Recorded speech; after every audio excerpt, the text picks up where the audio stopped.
अस्सलाम वालेकुम दोस्तों, क्या हाल है। मैं हूं आपके साथ अदनान और आज मैं ऐसी ज़बरदस्त चीज़ लेके आया हूं जो कि एक चम्मच रोज़ाना खाएंगे आपके घुटनों के दर्द, कमर का दर्द, जोड़ों के सभी दर्द ख़त्म हो जाएंगे। और इसे हम बिल्कुल आसानी से मिलने वाली चीज़ों से बनाएंगे। जो चीज़ें इसमें डलेंगी बहुत ही ईज़िली मिल जाती हैं मार्केट में। और इसमें सबसे पहले हमने सौंफ लिया 1 टेबल स्पून और इसके साथ ही हमने 50 ग्राम गूंद लिया। ये कीकर का गूंद है जिसको मीठा गूंद भी कहते हैं। ये चमकदार होती है, एक गूंद कतीरा होता है, वो चमकदार नहीं होता। तो ये ले लिया हमने और इसके साथ ही हमने 50 ग्राम जो है वो बादाम ले लिए हैं। और अब हमने क्या करना है, इन सबको पानी में भिगो देना है। सब में थोड़ा थोड़ा पानी डाल देंगे और इसको 2 घंटे के लिए हमने भिगो के छोड़ देना। और इसके साथ ही आप हमारे चैनल को सब्सक्राइब कर लें, बेल का आइकन दबा दें। और घर में अगर कोई भी मरीज़ है जिसके घुटनों में दर्द रहता है, बुज़ुर्ग हैं, बच्चे हैं या फिर बड़े हैं, तो सबके लिए बहुत ही फ़ायदेमंद है, बहुत ही ज़बरदस्त चीज़ है। इसको बना के आप फ्रिज में स्टोर भी कर सकते हैं। और यहाँ पर हमने ले लिए हैं फूल मखाने, ये 15 ग्राम है। तो इनको आपने पाउडर बना लेना और पाउडर बनाने से पहले आपने इनको हल्का सा रोस्ट कर लेना है, उससे ये मिक्सी में अच्छे से पाउडर बन जाते हैं। इनको निकाल लेंगे एक बाउल में। ये देखें, बहुत ही ज़बरदस्त चीज़ है, ये फाइबर से भरपूर होता है। और यहाँ पर चीज़ें जो हैं हमारी वो भीग चुकी हैं, 2 घंटे गुजर गए हैं। तो हमने क्या करना है, जो बादाम है उसके छिलके उतार लेने हैं।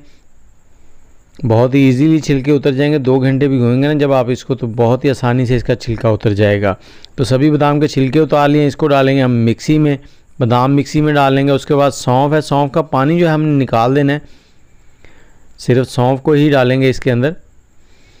और जो गूंद हमने भिगोई थी उसका पानी जो है वो हमने निकालना नहीं है, उसको आप चम्मच की मदद से मिक्स कर दें। ये देखें बिल्कुल इस वक्त मिक्स हो चुकी है, थोड़ी सी रह गई है, वो भी जब हम इसको पीसेंगे तो वो भी मिक्स हो जाएगी। यहाँ पर आपने मिक्सी को 4 से 5 मिनट चलाना है, तो ये बिल्कुल बारीक पेस्ट बन जाएगा।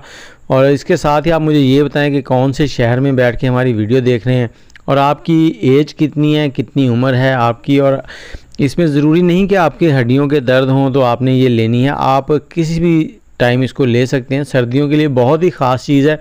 सौंफ के साथ हमारा जो मैदा है वो बहुत ही फ्रेश रहेगा। और ये हमने बना लिया है पेस्ट, इसको हमने डाल लेना है फूल मखाने का जो पाउडर बनाया था उसके अंदर और इनको अच्छे से मिक्स कर लेना है हमने। बहुत ही ज़बरदस्त सी चीज़ बन गई है। और इसको आप ऐसे ही 1 चम्मच के साथ भी ले सकते हैं, लेकिन बेस्ट हो जाएगा कि आप इसको दूध के साथ लें। दूध के साथ कैसे लेना है वो मैं आपको आगे बताता हूँ, वीडियो को स्किप नहीं करना, वीडियो मुकम्मल देखें। छोटी सी वीडियो है और इन चीज़ों के अगर मैं आपको फ़वाइद करवाने लगूँ तो शायद ये वीडियो आधे घंटे से भी लंबी हो जाए। बहुत ही ज़बरदस्त चीज़ें हैं, बच्चे बड़े बूढ़े सबके लिए बहुत ज़बरदस्त है। यहाँ पर मैंने आधा किलो दूध लिया है, दूध को मैंने गर्म कर लिया। दूध में जैसे ही बॉयल आ गया है तो हमने इसमें 1 से 2 इलायची डाल देनी है खुशबू के लिए। और इसको मीठा करने के लिए हम यहाँ पर मिश्री का इस्तेमाल कर रहे हैं। आप इसकी जगह शहद का इस्तेमाल भी कर सकते हैं, इसमें खजूर भी डाल सकते हैं, लेकिन मैंने आपको वो चीज़ें बताई जो इजीली मिल जाएं। और आधा किलो दूध में हमने 2 टेबलस्पून डालना है ये पाउडर। और बाकी जो बच गया उसको आप फ्रिज में रख लें, 7 दिन के लिए बनाएं और 7 दिन के बाद फिर से दोबारा बना लें। इसको मिक्स कर लेंगे, 2 से 3 मिनट हम इसको पकाएंगे और उसके बाद हमने करना है इसको सर्व। यहाँ पर ये देखें हल्की आंच पर हम पका रहे हैं और चम्मच को चलाते जाना है आपने, जो इसके अंदर चम्मच है इसको चलाते रहना ताकि नीचे ना लगे। और जैसे ही इसमें 1 से 2 बॉयल आ जाएंगे चूल्हे को बंद कर देंगे और नीम गर्म करके हम इसको पी लेंगे। इसका फाइनल लुक आपको दिखाते हैं, बहुत ही ज़बरदस्त। ये देखें बहुत ही लाजवाब रेसिपी है, सर्दियों के लिए तो बहुत ही ख़ास तोहफ़ा है। तो वीडियो को लाइक शेयर और फैमिली मेम्बर्स के साथ ज़रूर शेयर कीजिएगा। मुझे इजाज़त दें, दुआओं में याद रखें। अल्लाह हाफिज़।